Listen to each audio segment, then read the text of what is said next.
Hey everyone, we are now live. Welcome to today's show. I am excited to be here with Dr. Leo. He is well known within the field of eczema. He has dedicated his life to specializing in this area. So today we are going to talk all about topical creams that you can use, especially ones that you may not have heard about.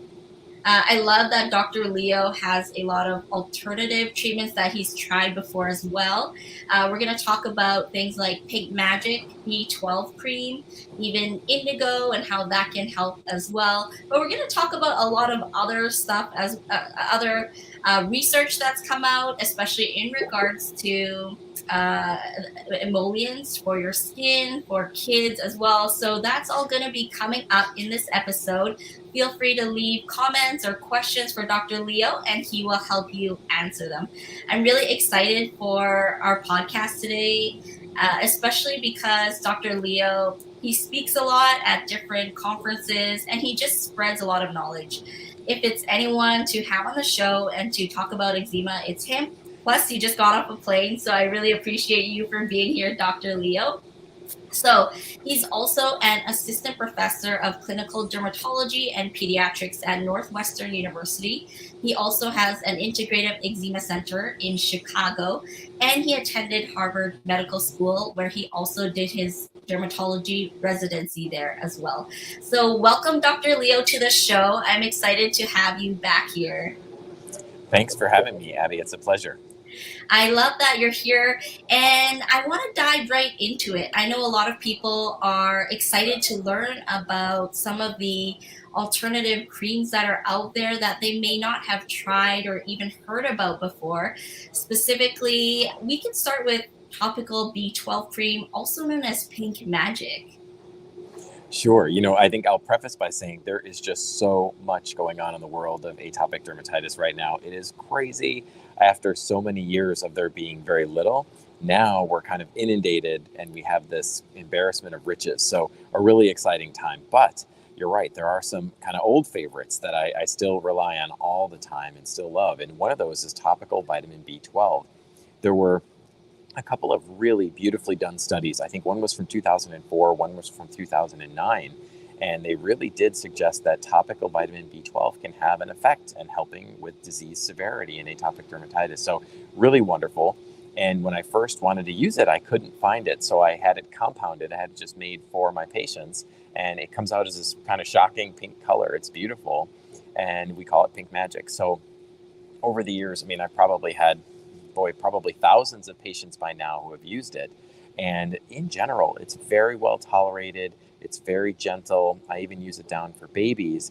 But I would say a modest effect. I wish I could say it was the cure-all and you put it on once and you're cured or something, but it's not quite like that. But I find it really can be helpful for maintaining. So if people need to use something medicated for a little, then they can switch to Pink Magic and they say, you know what, when I use Pink Magic, I don't have as many flare-ups. I'm using far less medication. So that's fantastic. And the theory there is that the vitamin B12, it seems to have an effect on nitric oxide synthase, which is one of the enzymes that seems to be able to start a flare-up, can trigger a flare. So it seems to help prevent the flares, which is fantastic. I will say that I think now there are some commercial products that contain it, but you sort of don't know. So I still use the one that we have made for my patients. That's great. Thank you so much, Dr. Leo. And I do have your recipe up on my screen right now, so I am looking at it. Just for people who are listening to the audio version, I'm just going to quickly read it out. So the recipe involves vitamin B12, avocado oil, water, an emulsifier, a preservative, potassium sorbate, and citric acid as well. So is there flexibility with these ingredients?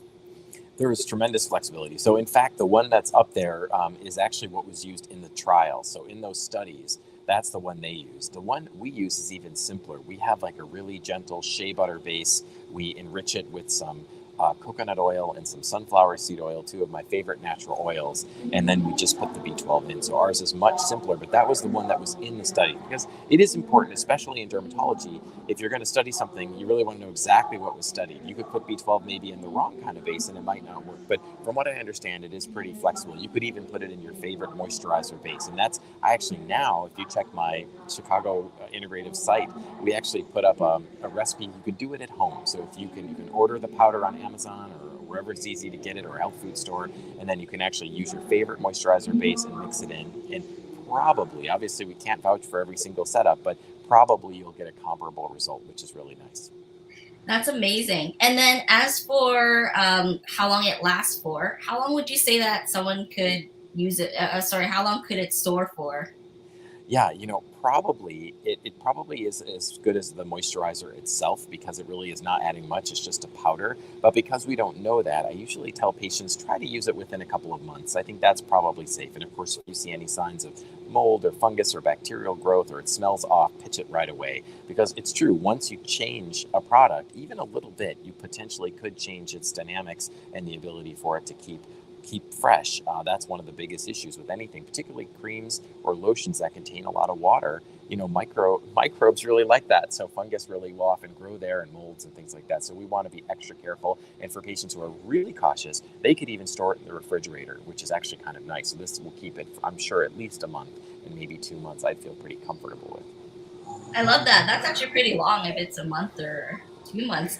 In terms of directions, I probably have a lot of people who will ask, well, how do I use it? Do I just use it twice a day or as a moisturizer throughout the day? What would you suggest? Yeah, in the studies, it was applied twice daily. So that's usually what I say. And it's because you can make a home version that's not so expensive. You could potentially use it as your all over moisturizer, but it is pink. So if you put clothing on, it'll kind of splotch it pink. Now, that's not permanent. It washes out with water, but it will kind of wreck your clothing. So most of my patients do it to the targeted areas, and they'll do it twice a day, and then use a more conventional moisturizer for everywhere else. This way, they only have to really focus on getting the pink stuff off of a couple of areas of clothing. That's great. And I have seen places like on Amazon that sell it, but I don't know how trustworthy they are, but I have seen it before. It's a great point. And the truth is, when we leave the conventional canon of medicine, we never really know how trustworthy things are. And in fact, even when the FDA or other regulatory bodies are watching over, there's still problems. So you can imagine, if there's a very long leash, sometimes things can happen. But in general, I think this is a pretty accessible supplement, and it's food grade. So I kind of feel particularly good about using a food grade supplement on the skin. I think the risks are fairly low, but they're not zero. And I always tell my patients, we're kind of leaving the established canon. And if something weird happens, especially if you've made it yourself, there's sort of no one to hold responsible. One thing you're paying for when you buy a brand, people often say, why is it so expensive? It's cheap to make. I don't understand. But, part of what you're paying for is the research and development, the testing, the upkeep of certification, the batch testing, and all the people who will stand behind it. So we often don't think of that, especially in the tech world. People say, this is a 5-cent item. Why is it so expensive when it's from such and such company? But there is a lot that goes behind it. And I think this is very true. When we make it ourselves, suddenly you realize, wow, I don't really know. I'm sort of leaving the conventional canon in that safety net. Thank you so much for sharing that. And I know there's probably not research in this area, but for you, have you noticed any comparisons between how effective Pink Magic cream is versus, say, like colloidal oatmeal? Yeah, that's the single biggest area of need in all of our studies right now, is comparative data. Very few products are compared head to head, and even when they are, sometimes it's really strange. Like, they'll pick a random version of a product, and you say, "Gosh, couldn't you have used the one we really wanted to study?" They'll use some lesser strength or something. So no, to my knowledge, there is nothing directly comparing things like colloidal oatmeal or even some of the oils that I like, coconut or sunflower. So we don't know. Mhm. Thanks so much for sharing. Now I want to move on to another cream. I think you actually mentioned this somewhere, or you may have mentioned to me before, but I've heard about Indigo cream. It may have been used for a lot for psoriasis. I'm not sure how popular it is for eczema yet, but I would love your thoughts on this and any recommendations you have for it too. Yeah, so the Indigo naturalis plant has been used for a long time. It also has some anti-inflammatory effect. It has some really nice healing effect on the skin barrier as well. So there's some wonderful aspects of it that I think make it very useful. It has been studied, you're right, mostly in psoriasis, but there are a couple of studies for atopic dermatitis as well. And I would say in general, again, kind of like the pink magic, it seems to have a bit of an effect on helping prevent flare-ups. It's very soothing to the skin.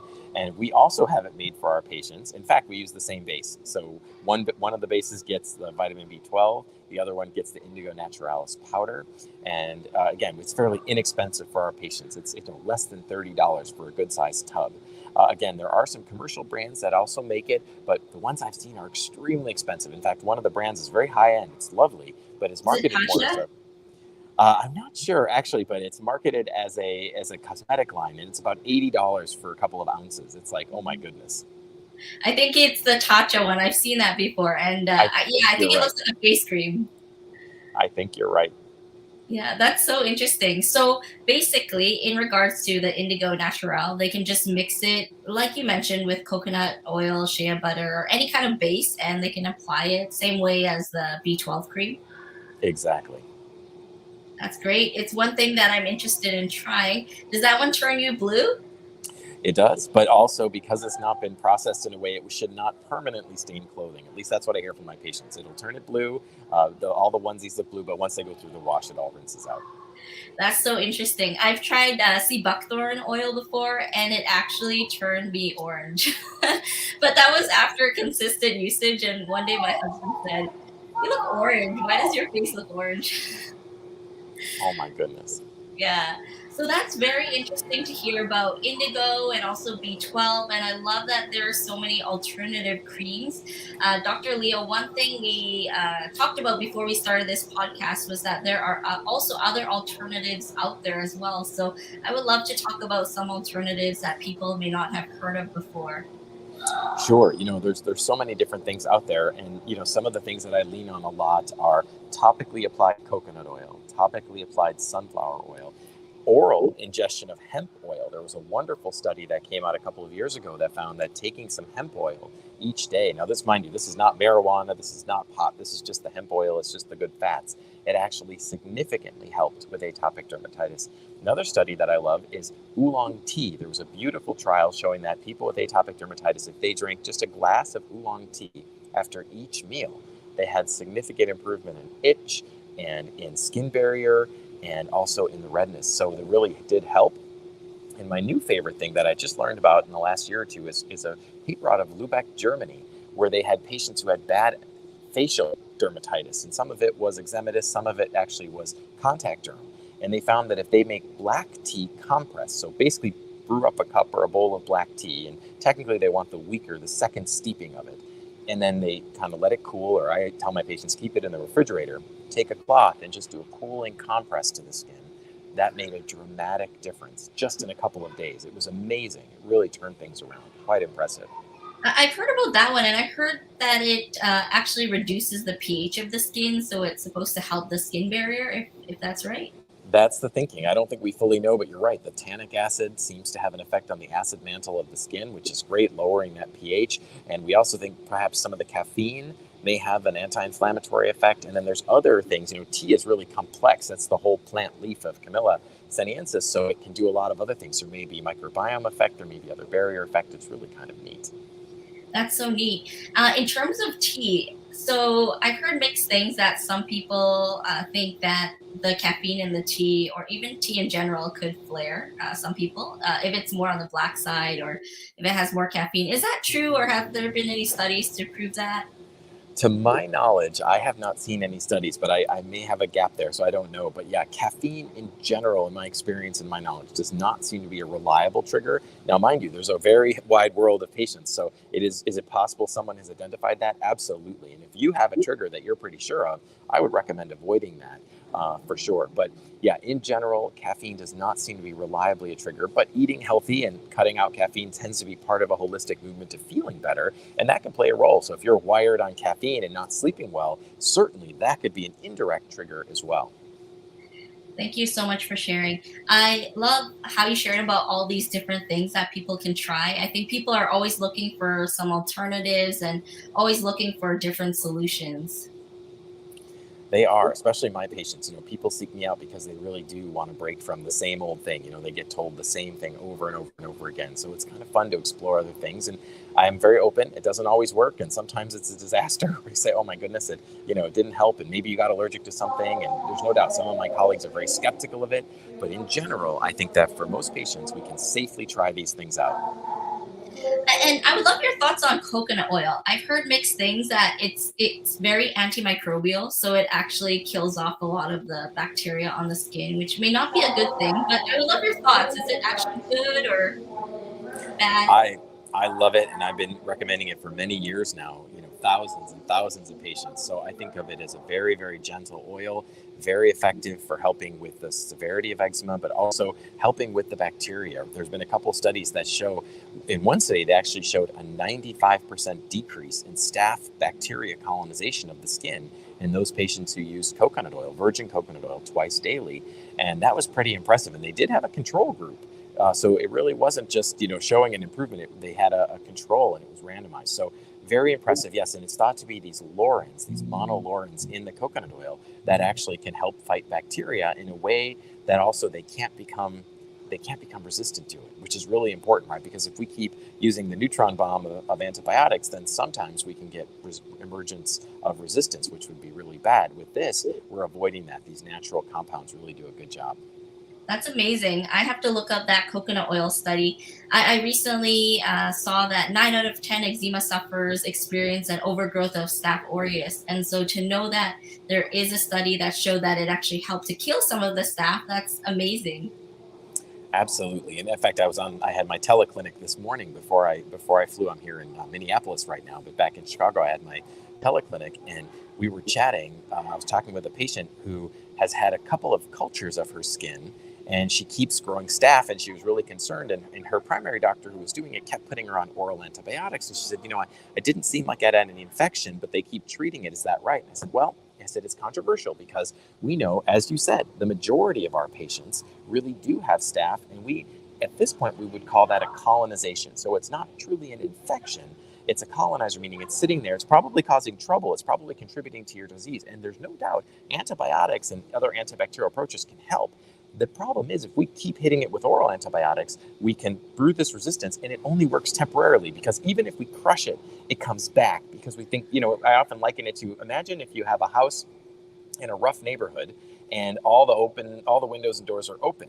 Well, you say, why can't we get rid of all the bad guys? It's like, well, I don't know if we can get rid of all the bad guys. How about we first strengthen your house? Let's lock the windows, lock the doors, maybe put an alarm system in. And then even if you're in a rough neighborhood, you'll be okay. And so I think that's why I often target my treatment to the skin. I want to heal the skin, strengthen the skin, and really reinforce that barrier, because otherwise you're just, you can't get rid of all the staph in the world. It's everywhere, and people pass it to each other all the time. So even if you were perfect, all of a sudden you go into a room and you shake somebody's hand or you give somebody a hug, and now you might be recolonized. Wow. That's so fascinating to know that staph can actually pass from one person to another. Right. And when little kids get it, right, we call it impetigo, and that's the staph infection, and that's super contagious. So sometimes like a whole kindergarten class will get it. One kid has impetigo and they spread it all over the place. So when it's very superficial like that, it can be easily spread. Many healthcare workers carry it. So in fact, this is a well-known phenomenon. Healthcare workers carry it not only on their skin, but also in their nares, in the nasal passages. So particularly in that frontal part of the nose, we call the anterior nasal vestibule. So this is a problem. You think you're going to get help from your doctor or your physician's assistant, and all of a sudden you're recolonized because they're carrying it, because they're exposed to it all the time too. So how about I know that eczema isn't contagious. So what about in regards to kids or people in general who have eczema? How does that work with the staph passing along? I think, yeah, there are a lot of unknowns there. Many more mild patients don't seem to carry it, but as you get towards more moderate and severe, that's when we find colonization becomes extremely high rates. Again, something like 9 out of 10 patients will have it. So for the little kids, we think that staph probably, again, is an opportunist. Most of us are exposed to it throughout the day and throughout our lives, but many people can fight it off. Our bodies can keep it at bay. And part of the secret is having a healthy microbiome. And part of that is having healthy soil, right? If the microbiome or the plants in the garden, you need good soil, and that soil is our skin barrier. So if the skin barrier is wonky, then the microbiome is wonky, then staph can take advantage of that and grow. And when staph is on our skin, even as a colonizer, we really think it can produce a number of toxins that now many have been identified, more than 20. Things like alpha toxin and delta toxin. These things can not only drive inflammation and itch, but they also further damage the skin barrier, allowing more staph to grow and propagate. I mean, it's kind of ingenious. It's just terrible ingenuity. We don't want this guy on our skin. That's so true. I really appreciate you for sharing that. And I know before we talked, we also talked about other ways that we can combat the eczema and the staph as well. You mentioned about the CBD and Gladskin as well. So let's hear about some of that and how some of our listeners can use that to help control their skin. Thank you. There have been a couple of areas that I've been really focused on, and I feel lucky because I kind of sniffed out a couple of companies that were working on this, and I'm getting to work with the companies too to develop more things and learn more about it. One of the first things I got involved with was CBDs. So the cannabidiol, these are hemp derivatives, and this is a complex area because there's oral CBD, people smoke CBD, there's marijuana, so it's really confusing. But here I'm really focusing on the cannabidiol that is specifically isolated and is not related to any of the psychoactive components of marijuana. So typically that's tetrahydrocannabinol, THC. We don't want any of that in this particular discussion. And I'm looking at topical application, again, which is different than oral because there may be some effect to taking CBD orally, putting it under your tongue, taking it as an edible. But I don't know as much about that, but these are topically applied. And here, what I found is that not only are they very soothing, they're anti-inflammatory, anti-itch, but my experience has been that they are fantastic at healing wounds. So one of the things that's a troublesome area is we have people with open skin and they've been scratching and rubbing and now it's infected, it's a mess. And anything they put on, I see this a lot, especially with kids, anything they put on stings and burns. So they kind of get this phobia of water, phobia of creams. One of the nice things about some of the CBD products is they're kind of designed for open wounds so they can be incredibly healing. And one of the companies, to disclose it, that I work with, it's called Sequel, and they're based in Colorado. So I helped them formulate a balm. It's real thick. It's almost waxy. So that one I really do like, and I use that a lot in my sensitive patients. It's safe around the eyes, around the mouth, or any sort. Even in open wounds, I've used it, as long as they're superficial and we know they're being treated for if there's an infection or some other underlying cause, but just to expedite that wound healing. Very, very neat. The problem is that it's hard to generalize because there's so many products in the market, many different brands. Some of them are in a gel. That would be terrible to put an alcohol-containing gel on eczematous skin. It would really hurt. So it's very important to kind of sort through these products. And it is possible that some of the products even have some THC because I've had people say, "Hey, I've been using this product, and you think I'm going to pass a drug test?" And I say, "Well, I know for Sequel they do batch testing, so I can attest for that one. But I don't know for any company on the market. They may have contaminants and so on. So there's some complexity there." The other one that caught my attention a few years ago, I heard about this idea of using a bacterial. So it's interesting. That old adage: the enemy of my enemy is my friend, right? So in this case, if our enemy is Staphylococcus aureus bacteria, then its enemy, one of its natural enemies, is actually a virus. There are viruses called bacteriophages, bacteria eaters, and these little viruses land on the bacteria and very specifically can inject these little enzymes that destroy them. And then I guess they can take advantage of all that machinery. So what these viruses, these bacteriophages release, one of the things they release is called bacterioendolysin. And in particular, this can be selective for any particular strain of a bacteria. So this company has found a way to now produce, without a virus at all, they can actually produce this bacterioendolysin enzyme. They can put it in a cream base and you can put it on the skin to selectively kill Staph aureus, but leave the rest of the microbiome unharmed without causing any kind of a special resistance. And even more remarkably, because it's not a broad spectrum thing, it doesn't hurt any other systems in your body. You don't absorb it. It doesn't do anything else. So it's very targeted. And I read about this and I contacted the company, and it's a company based in the Netherlands.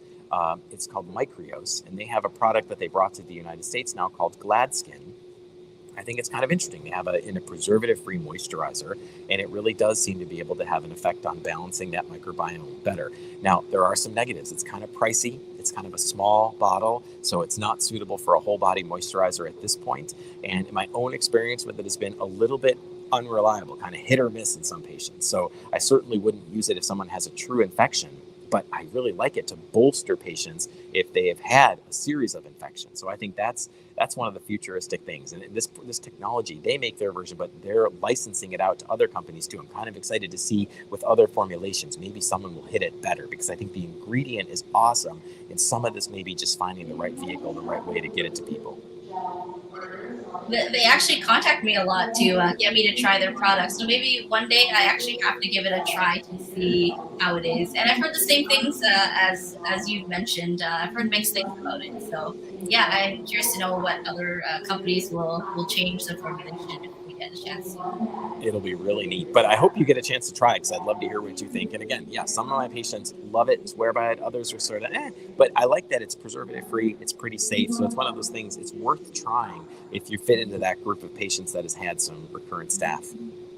That's great.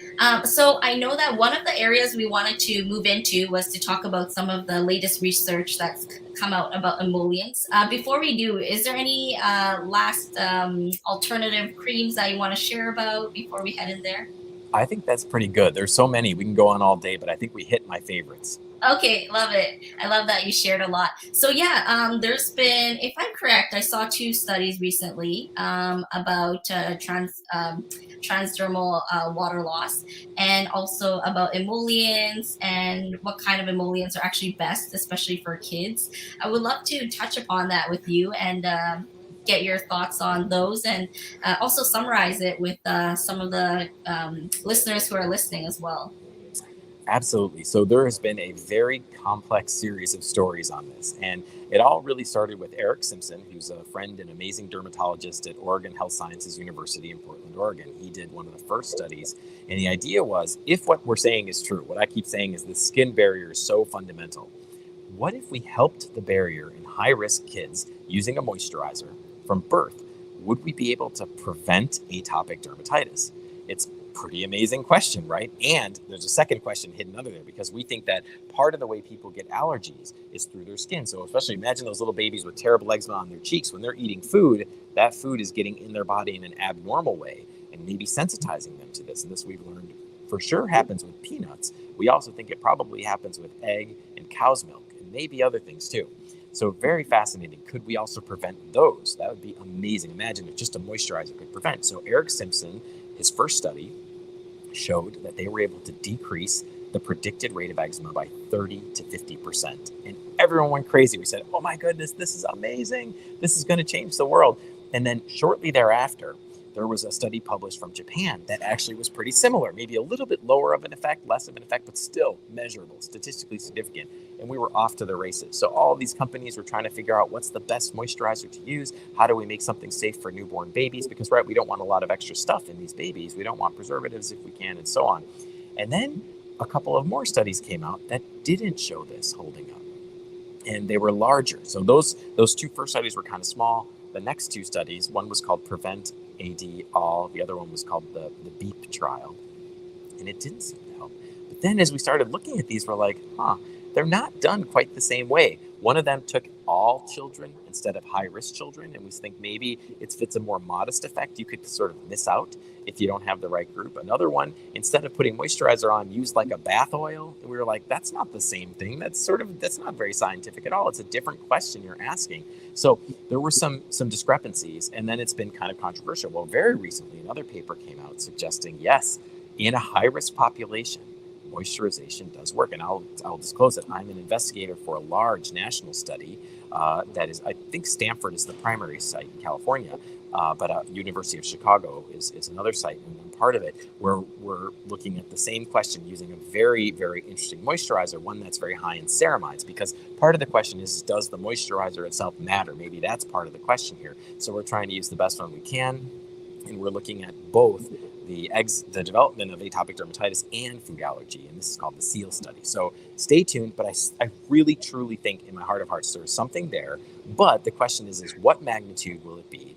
and how many patients will this affect? Because, if you're the lucky patient who it affects, awesome. But if you're the unlucky one where it's like, it didn't do much for me, not so awesome. Although what we think is that putting moisturizer on is a relatively small ask. If we can find a gentle, safe one, we think in the big picture, the money, the time, the energy is probably not wasted, even if there's a small chance that it can prevent a lifetime of disease or even delay it, right? It's a pretty high stakes game. Dr. Leo, I have a pilot study in front of me. It said that when they measured transepidermal water loss in children, it suggested that trilipid cream is more effective than a paraffin-based emollient. Um, is that one of the studies you were referring to? Yes, absolutely. So that's why the SEAL study that we're doing is sort of trying to address this question: that are there certain components of the moisturizer? And in fact, the one we're doing is very, very heavy in lipids. It's a lipid-rich and ceramide dominant cream. Will that make a difference? And I think it might. I truly don't know, but our hypothesis is that we think it might. And even if we're wrong, it'll be useful to say, wow, okay, we were wrong, but that's cool too. We learned about that too. So you can correct me if I'm wrong. So basically, there's been some research that has been a little bit contradictory, and so you're basically doing a further study to see what actually works. Exactly. And that's kind of how it goes, right? You get some signal one way, some signal the other, and you're like, wait a minute, why are these different, right? Shouldn't it all be the same? But then you realize, okay, there's subtle differences. So how do we keep refining to get to the point where we really understand what's going on? I love that you and your team are really doing your due diligence to figure out what's actually helping and what's great for the skin barrier. It's complicated as all get out, but it's really interesting, right? That's where all the interesting stuff is. All the problems that are solved, there's nothing to do there. But this is a complex, interesting, and very charged, right? People have strong opinions on this. And so it's kind of fascinating to say, well, what's really happening here? What does the evidence really show? A few years ago, there was a news article that came out that said that it was a study, I think, that showed that putting moisturizers on babies and kids didn't actually prevent eczema. And I remember so many people were talking about this. So it's just interesting how there's, a little evidence here, a little evidence there that might actually be contradicting that. And I would say, if you look at any topic, any question in any field, not just medicine, but any field, you will find that, especially in the early days, there are disagreements. That's how it's supposed to be, right? That is the method.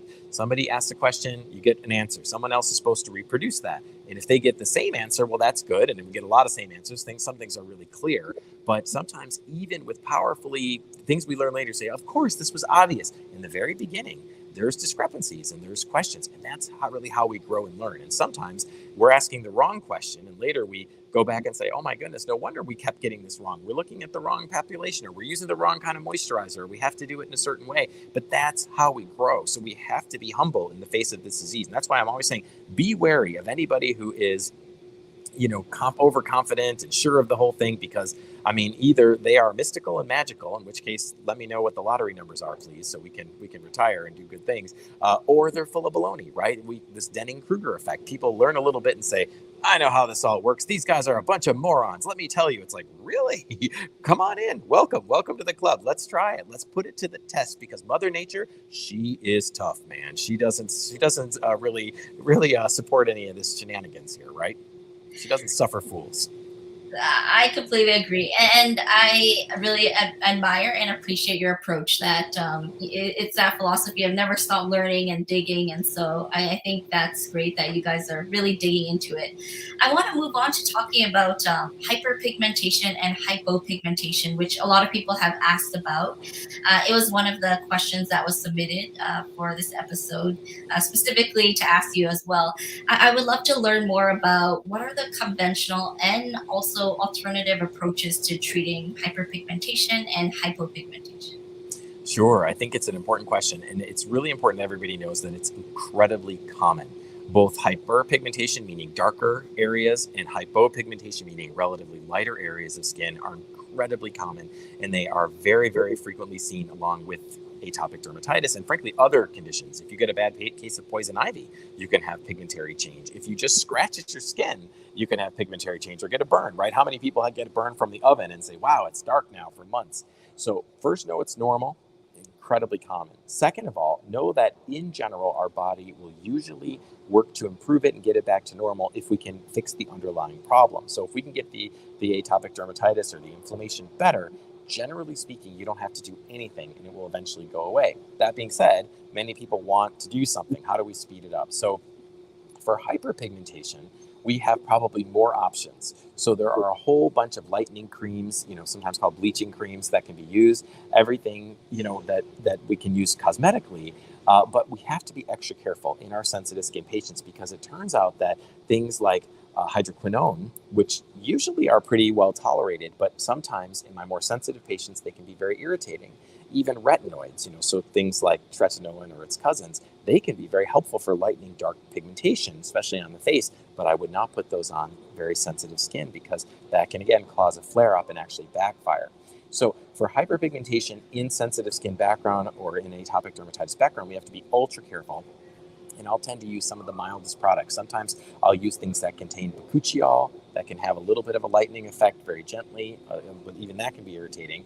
I also will use azelaic acid, which we sometimes use it for rosacea, but it also has a very gentle lightening effect. So I'll do things like that. Now for hypopigmentation, lower pigment, again, tincture of thyme helps the best.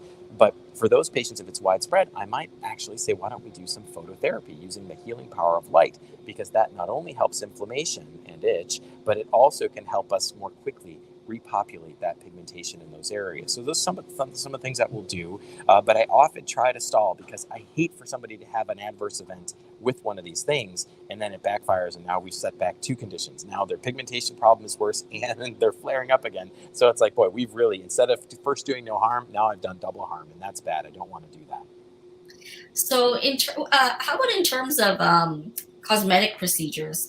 Just as an example, I've seen photos where people have done laser therapy for their acne scars, and it has gone away and looked completely different, and their skin has changed a lot. Are lasers and other cosmetic procedures something that can be done for these scars? Definitely, they can be done. There are many different lasers that can work in different ways. So some of them are a little bit more suitable for sensitive skin. Others, like if we're talking about some lasers actually can damage the skin, and that's kind of how they work. If we're actually doing destruction of skin cells, like for example, a resurfacing laser, like a carbon dioxide laser, we might do that for pitted scarring. Really impressive results once you heal, but the healing is difficult. So for sensitive skin patients, I probably wouldn't do that until their disease is really under control. If they're under great control for a long time, then I might say, okay, we can try it. But until then, I don't want to mess with it. Some of the less invasive lasers, maybe, but even those, they cause inflammation, redness, soreness. So they can actually trigger up a flare, and I don't want that to happen. Same with chemical peels. If you just have some splotchy pigment on your face, some melasma, chemical peels are great. But if you have real sensitive skin and are flaring up a lot, the chemical peel, as gentle as it may be, could potentially trigger a flare. So it's very much individualized. And I have some patients where we work our way up there and they say, okay, now I'm ready to do it. Let's try it. And so long as they're on board, I don't mean to scare people. You'd hate to have somebody try something and be miserable, because I get patients referred to me like that and they're very upset. So I think if they can work themselves up to that point and really understand the risks, then I think it can be incredibly successful. I have heard that lasers and chemical peels can also be very drying for the skin as well. So I've heard the downside about that. Absolutely. Yeah. Are there any other suggestions in terms of hyperpigmentation and hypopigmentation? I think those are the biggies, just really protecting your skin, preventing flare-ups. If we can prevent the disease, I have patients sometimes that all they want to talk about is the pigment. They don't want to talk about the underlying condition. They say, golly, we're chasing our tail here, because even if we got you a little bit better, the next flare-up could potentially bring it right back. So we really have to address the underlying cause. And it's true in acne too. For acne patients, if they want to talk about the scarring, but not the acne underneath, it's like, I don't want it. You're going to spend money and time and energy, and then you're going to be right back where we started. So we have to get to the root of the problem first. We really have to make sure we take care of the underlying issue before we treat the secondary problems, right? I agree. I agree. Lastly, are there any other studies or anything else you want to touch upon in regards to any of the topics that we've talked about today? No, I think we covered a lot of ground. This is fantastic, and I want to thank you again for having me. Yes, thank you so much. And Dr. Leo, one last thing. I have received some questions that people wanted to ask you about as well, which I've actually seen you share about on, I think it was the National Eczema Association website. People had questions about monkeypox and the monkeypox vaccine too. They were wondering if monkeypox in general affects, we know that it affects people with eczema more, but I guess they're interested in learning more about it, and there are certain vaccines that shouldn't be taken as well if they have eczema. So yeah, we would love to hear you talk about that. I know it's a complete 180-degree change from where we were, but we can end off our episode with this.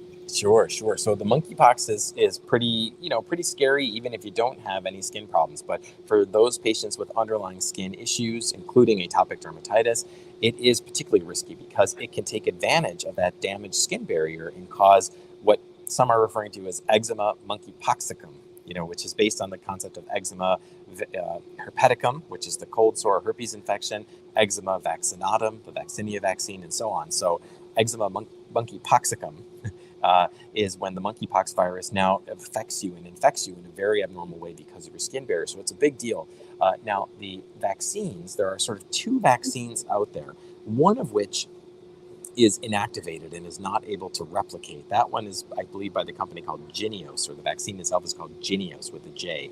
And that one should be safe for patients to get. The other one is this, it's called like ACAM or ACM 2000. That one is able to replicate. So that one is not, it's a specific contraindication for people with skin damage, for, if they have immune compromised status for any reason, but anyone with atopic dermatitis, or even a family member with atopic dermatitis, because if you got that one, it's sort of present on your skin and in your system for a while, and then if you got into close contact with somebody in the family with atopic derm, then they could potentially get that same thing, that eczema monkeypoxicum, which we do not want to happen. So the Jynneos one seems to be safe at this point, but it's really important to talk to your healthcare provider. And if there's a question of exposure and you have atopic dermatitis or impaired skin barrier, it's really key to get to someone who's experienced, because it's complex and it's happening fast. So all things are changing. So I don't want to say something that'll be dated by next week.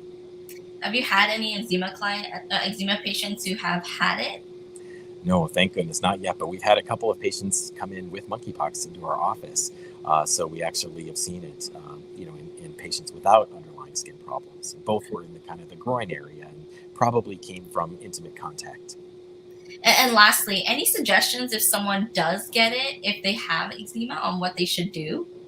Definitely, yeah, you want to seek out someone who's experienced right away, because there are some treatments that we can use to hopefully minimize that, and lots of supportive care. We want to try to do everything we can so it doesn't go all over the place as fast as we can. I appreciate that. Thank you so much, Dr. Leo, for being on the show today. I last had you on 5 years ago. That was before I gave birth to my first son. So I get to talk to you again right after I gave birth to my second son. And it's always an honor and a pleasure to talk to you again and to be able to pick your brain and all the knowledge that you have about people who are suffering from this. So thank you so much again for being here. And if people want to get a hold of you, or even the integrative center that you have, how can they get in contact with you? Check us out at chicagoeczema.com. That's great. And is there anything that you want to promote or share before we head off today? Just if you aren't already connected with the National Eczema Association in the US, I highly recommend that you check it out. They're wonderful. I'm a proud board member and scientific advisory emeritus member. So they're a wonderful organization. Check them out. They have lots of free resources and all sorts of opportunities. And check us out also at that Chicago Integrative Eczema Center. Thank you so much, Dr. Leo. And thank you to everyone who's tuned in. I hope you have a great day.